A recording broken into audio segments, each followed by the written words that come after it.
Trying to take everything in, but I was just too scared. You know, we'd never seen anything like that before. Kodiak residents were taken by surprise that day. It was dinner time in their sleepy town, a little after 5:30 when a 9.2 earthquake shook the earth beneath them. Duncan Fields was just 8 years old and playing at a tank farm when it struck. As we ran through the tanks, these oil tanks were literally banging together above us as we ran through these big, tens of thousands of gallons oil tanks. The shaking lasted nearly 5 minutes. Kenny, a high school senior, was stocking shelves at work and ran outside. It was noisy, extremely noisy. A crunching, grinding noise. And at the same time, when the poles would whip in opposite directions, the line would go twing. If you looked up the street, you could see waves coming down the street, just like the ocean. And then all of a sudden it stopped. There's no sound, and it stopped. About that time, the cops came by with their megaphones hollering, "Go to high ground, go to high ground, get out of town." Ellen Horn was just 15 then. Her mother logged everything as it happened. 5:32 p.m., moderate to severe quake. 5:40, sustained tremor ceased. 6:35, crest of first seismic wave reached.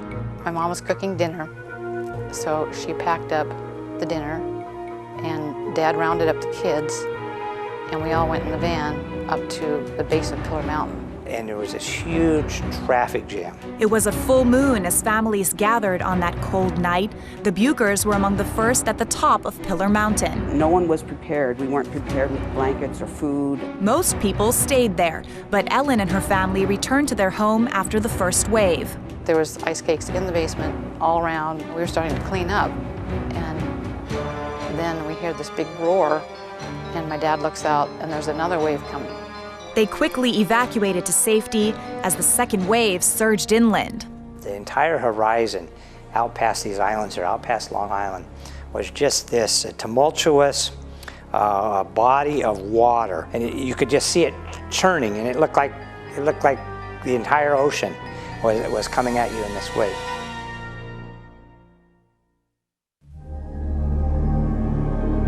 A 12-year-old Lori Hossman was traumatized by what she saw. But I just remember, I'm going to get real emotional, looking down and seeing all our stores floating down the channel. Downtown Kodiak was devastated. The Kodiak Mirror estimated $24 million in losses. Meanwhile, traffic jams on the mountain continued. Some didn't get home for several days. But it took us 2 days because there's so many people up the mountain that we couldn't get down till everybody else left. The next day, the National Guard set up posts. Only those with special passes were allowed to go downtown. They had announcements, we could hear them, that if there was anyone caught looting, they would be shot. There would be no warning.